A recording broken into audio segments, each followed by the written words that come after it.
Selamat datang di channel Go Find Cam. Kali ini pembaca akan membawakan alur cerita dari sebuah animasi berjudul Battle Through the Heaven.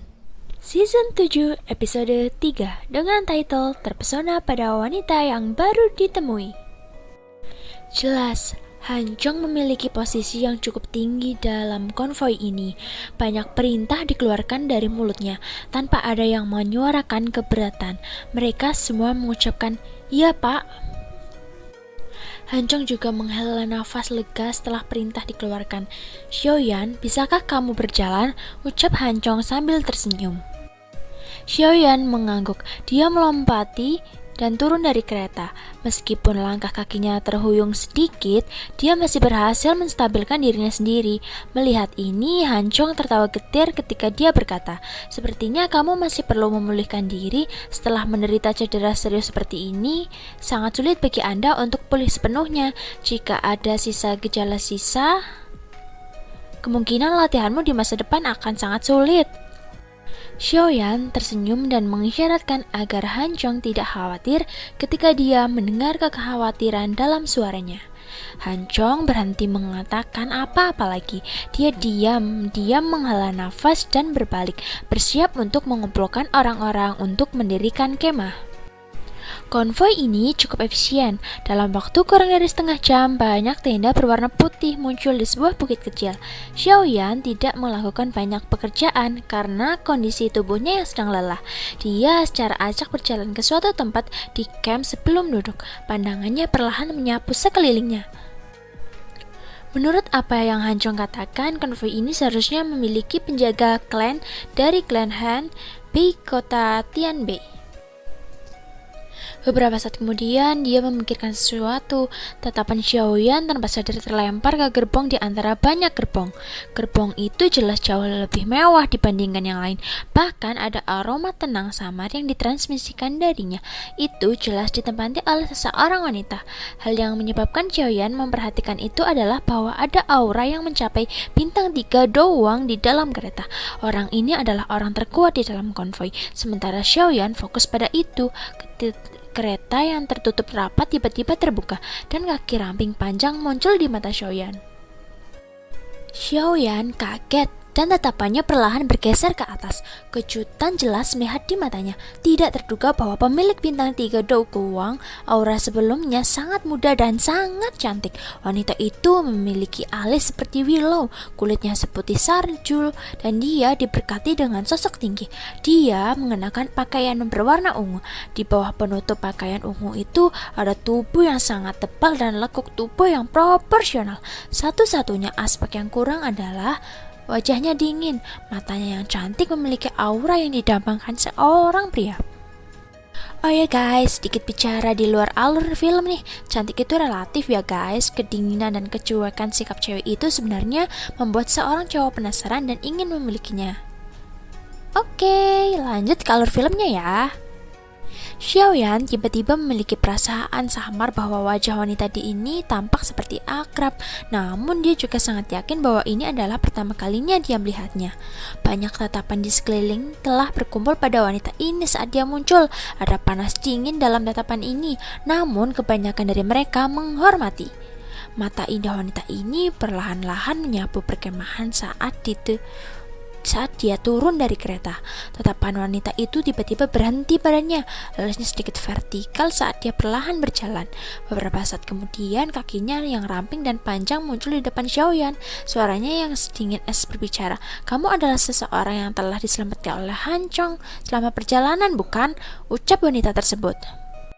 Ya, Xiaoyan mengangguk.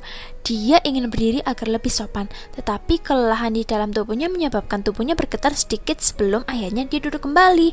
Alis wanita itu terjalin lebih erat ketika dia melihat Xiaoyan dalam kondisi yang begitu lemah. Dia berbicara dengan suara samar. "Ada aturan dalam konvoi. Klan Han saya, konvoi tidak mendukung orang yang tidak melakukan apa-apa. Karena Anda terluka, saya tidak akan mengatakan apa-apa lagi. Namun saya harap Anda tidak akan duduk saja dan tidak melakukan apa-apa walaupun Anda hanya punya kekuatan untuk memasang pagar. Apakah kamu mengerti?" ucap wanita tersebut. Ini adalah pertama kalinya Xiaoyan bertemu dengan wanita yang begitu keras dan serius selama bertahun-tahun.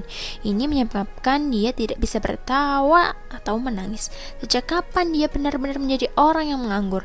Namun dia hanya bisa menganggukkan kepalanya meskipun memikirkan hal ini di dalam hatinya. Wajah wanita itu melembut sedikit saat melihat Xiaoyan yang menganggukkan kepalanya. Dia secara acak melemparkan sesuatu kepadanya dan berkata, "Saya dipanggil Han Shu, dan saya saat ini adalah seorang yang mengelola konvoi ini. Anda dapat mencari saya jika Anda memiliki masalah di masa depan. Jika Anda tampil baik kali ini, saya mungkin dapat memungkinkan Anda dapat bergabung dengan penjaga Clan Han ketika kami tiba di kota Tianbei. Meskipun itu tidak akan memungkinkan Anda untuk mendapatkan kekayaan besar, itu setidaknya akan memungkinkan Anda untuk bertahan hidup.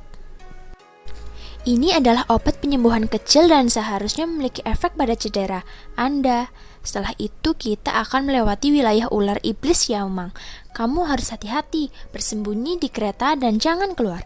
Setelah mengatakan ini, Han Shu berjalan melewati Xiaoyan. Setelah itu dia berjalan ke tenda. Xiaoyan tersenyum setelah menerima botol batu giok Han Shu dilemparkan. Meskipun wanita ini keras dan tampak agak dingin dan acuh tak acuh, dia tampaknya orang yang baik. Tidak heran orang-orang di sini sangat menghormatinya. Namun, ada apa dengan benang perasaan akrab itu? Xiaoyan tanpa sadar mengerutkan kening ketika dia berpikir sampai titik ini.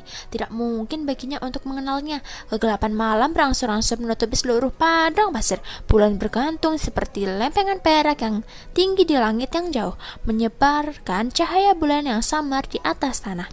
Cahaya dari nyala api menyinari seluruh camp hingga cukup terang. Banyak orang mengelilingi tumpukan api. Tangan mereka memegang botol anggur saat mereka tertawa berbahak-bahak. Setelah itu, botol-botol itu bertabrakan, mengeluarkan suara ping di tengah tawa. Xiaoyan duduk di samping api unggun. Dia tersenyum ketika dia melihat pria-pria besar di sekitarnya yang telah mabuk sampai wajah mereka memerah. Suasana seperti ini adalah sesuatu yang jarang dialami. "Saudara Xiaoyan, ini minumlah sedikit untuk menghangatkan tubuh Anda. Gurun ini dingin." Tawa tiba-tiba terdengar saat Xiaoyan mengutak-atik nyala api. Segera botol anggur diberikan ke arahnya. Xiaoyan mengulurkan tangannya.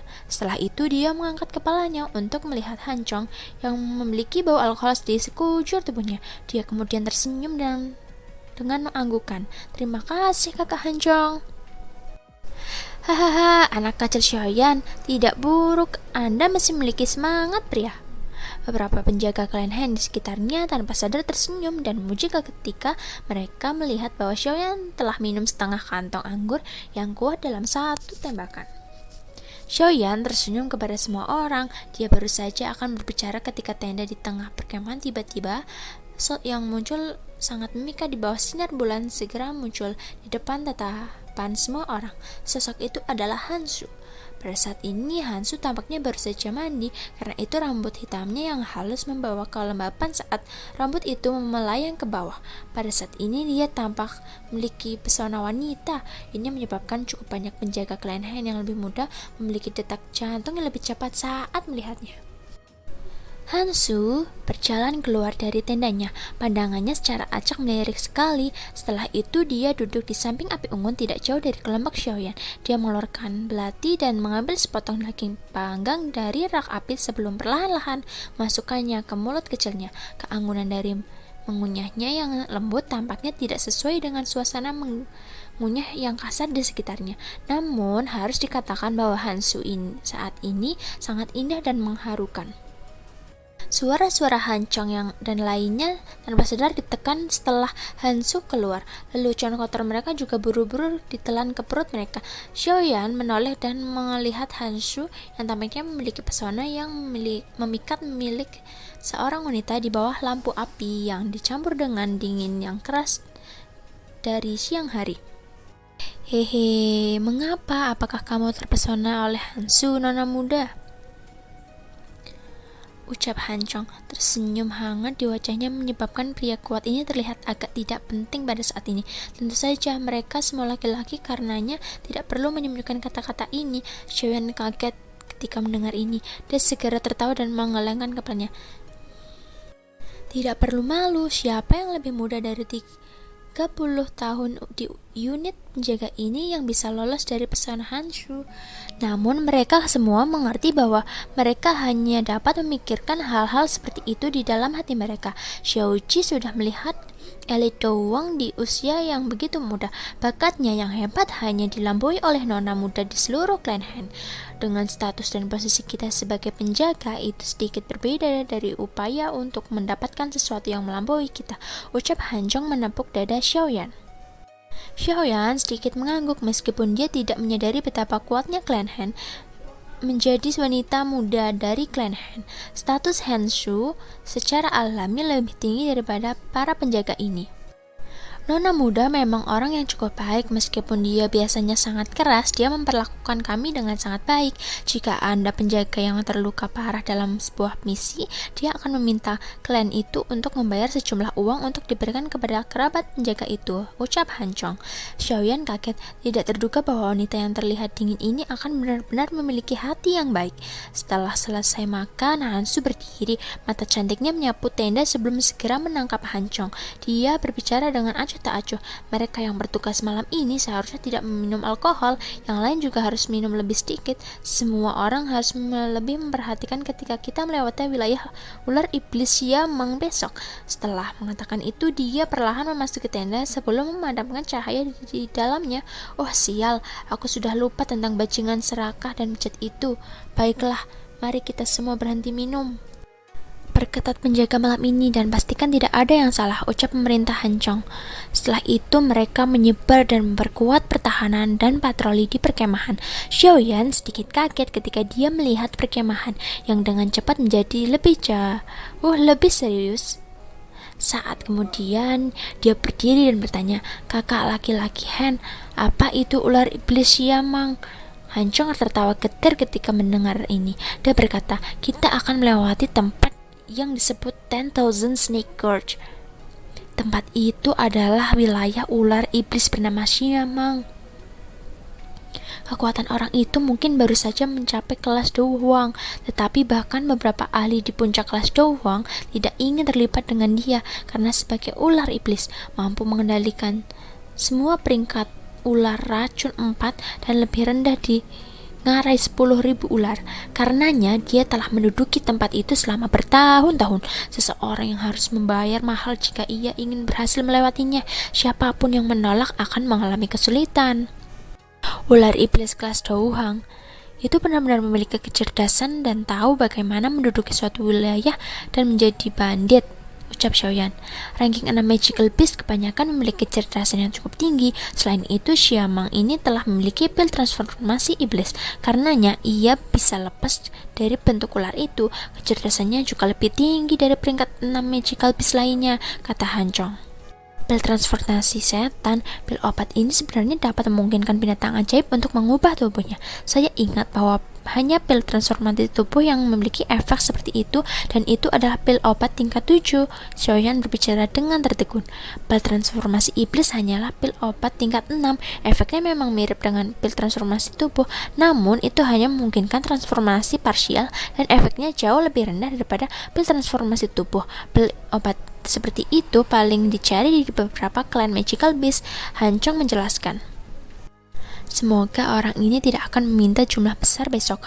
Saudara Xiaoyan, kamu harus pergi dan istirahat dulu, ucap Hanchong. Xiaoyan memandang perkemahan yang menjadi jauh lebih tenang. Dia hanya bisa menggalangkan kepalanya tanpa daya. Dia berbalik ke tendanya sendiri. Namun Xiaoyan tidak segera tidur setelah kembali ke tenda. Sebagai gantinya, dia mengeluarkan sebotol cairan obat yang telah dia gunakan saat berlatih di dunia magma saat itu dari cincin penyimpanannya. Setelah itu dia mengoleskan ke seluruh tubuhnya. Perasaan sedingin es semacam itu menyebabkan rasa sakit yang menusuk di dalam tubuhnya menjadi sangat berkurang. Setelah itu, Xiaoyan bisa merasakan seutas energi hangat mengikuti kulitnya dan perlahan-lahan menggabung ke tubuhnya. Setelah beberapa hari, luka-luka yang saya terima perlahan-lahan akan membaik.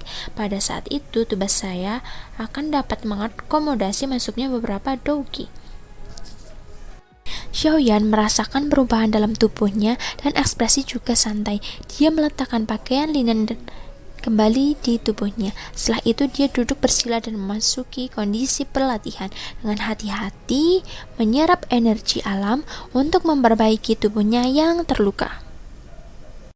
Ya, don't forget to like, subscribe, and comment.